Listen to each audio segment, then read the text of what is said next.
Esta es la historia de dos hermanos, un instante que lo cambió para todo y un fuego que selló lo que nadie veía venir. ¿Quién imaginaría que ahí dentro de ese Lamborghini estaba una de las estrellas más brillantes del Liverpool Football Club? ¿Quién imaginaría que esa sería la última noche de Diogo Jota? Esta es su historia. No todos los héroes nacen entre luces. Algunos llegan desde la tierra, con los botines llenos de barro y con sueños imposibles en la mochila. Ahí fue donde nació Diogo José Teixeira de Silva, un 4 de diciembre de 1996, en el barrio de Mazarelos, en la ribera del Duero, cerca de Oporto. Pero fue en Gondomar, una pequeña ciudad obrera a las afueras de las ciudades, donde la historia realmente comenzó. La historia de esta leyenda. Diogo nació en una familia humilde, pero llena de muchísimo amor. Joaquín e Isabel, sus padres, le inculcaron valores simples, pero bastante firmes: disciplina, humildad y una pasión por lo que más ama. Y Diogo amaba el fútbol como nadie. Desde sus primeros pasos, Diogo no estaba solo. Su hermano André, apenas un año menor que él, era su sombra y su reflejo al mismo tiempo. Juntos entrenaban, soñaban y crecían juntos. Dos soldados del mismo sueño y dos piezas del mismo motor.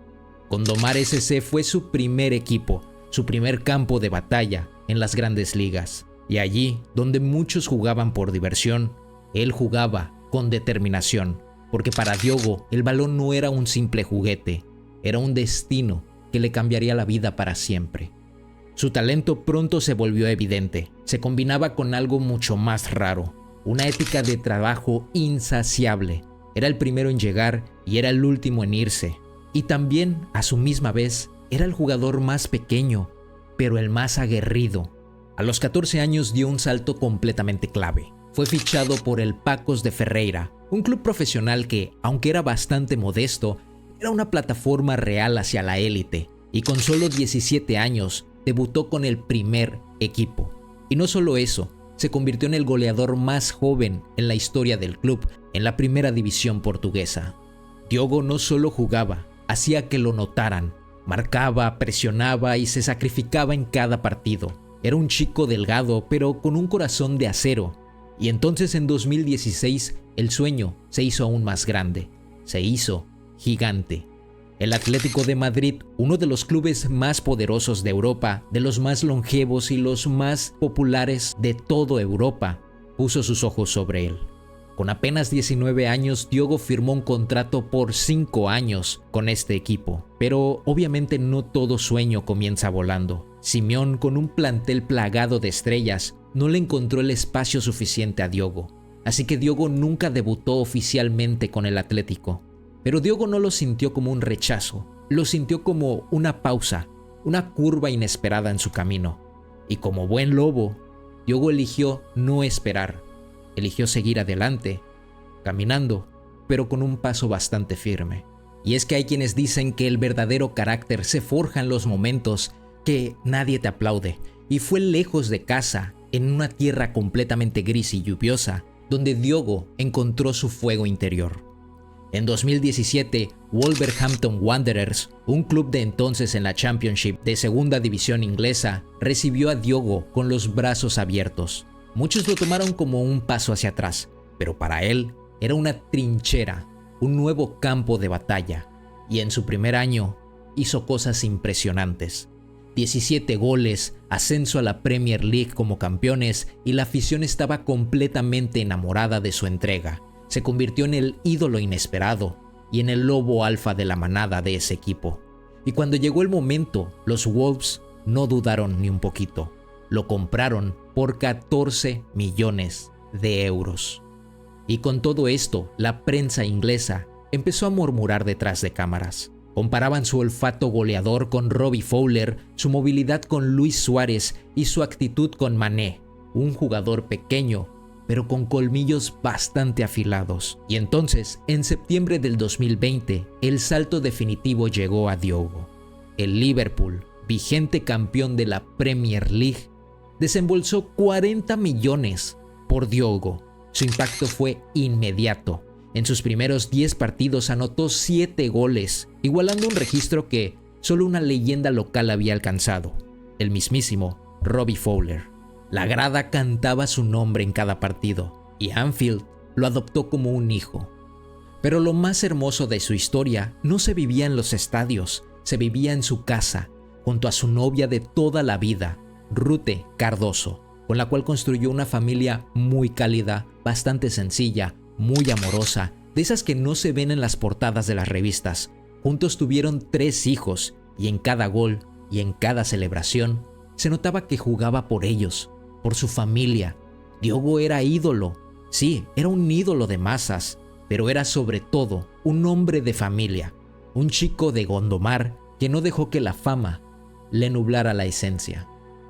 Después de una lesión bastante grave que le arrebató el Mundial de Qatar, volvió más fuerte que nunca, y fue ese gol al minuto 94 que gritó al mundo: no estoy acabado, estoy más vivo que nunca. Y así con el Liverpool ganó la FA Cups, la Copa de la Liga y la Premier League en 2024-2025, llevando el dorsal número 20, el mismo número que igualó el récord histórico del club. También fue parte de la selección de Portugal. Jugó 49 partidos internacionales, marcó 14 goles y conquistó 2 títulos de Nations League, el segundo de ellos apenas semanas antes de su inevitable muerte. En aquel partido venció nada menos que a España. Y es que cuando todo parece perfecto, cuando la vida se alinea como nunca antes, es cuando el destino, a veces, decide torcer un poquito el guión. Es el 3 de julio del 2025. La madrugada es bastante silenciosa, como si el universo contuviera la respiración.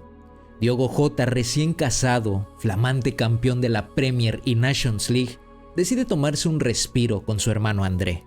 Un viaje, un simple momento, una escapada nocturna, sin ningún tipo de cámaras, sin ningún tipo de público, solamente ellos, como siempre fue desde el principio. Y mientras iban en su camino, quizá hablaban de la boda, o de sus hijos, o de los goles recientes que habían marcado, o simplemente iban en silencio compartiendo el tipo de calma que solo los hermanos entienden. Y a las 12:30, un instante y un segundo, lo cambió todo para siempre. El neumático del Lamborghini donde viajaban se revienta mientras intentan adelantar a otro vehículo. El Lamborghini pierde el control por completo y el mundo se pone de cabeza para ambos. El coche se estrella y en segundos arde por completo y las llamas no les dan ninguna tregua y los hermanos quedan completamente atrapados, sin tiempo para nada, ni para pedir un auxilio, ni para darse una última palabra. Los servicios de emergencia llegaron rápido, pero la tragedia ya se había consumado. Diogo y André, los hermanos, murieron juntos, como habían vivido juntos, unidos. A veces la vida se apaga tan rápido que el corazón tarda en entenderlo. El mundo amaneció sin aliento. Las portadas no hablaban de fútbol, hablaban de despedidas. Portugal lloró a su ídolo. Anfield guardó silencio por su guerrero. Y Gondomar perdió a su hijo más brillante. Un matrimonio perdió a sus 2 hijos en una misma noche.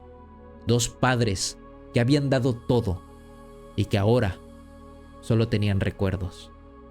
André, mediocampista del Peñarol con apenas 25 años, murió al lado de su hermano, de su héroe, su hermano mayor.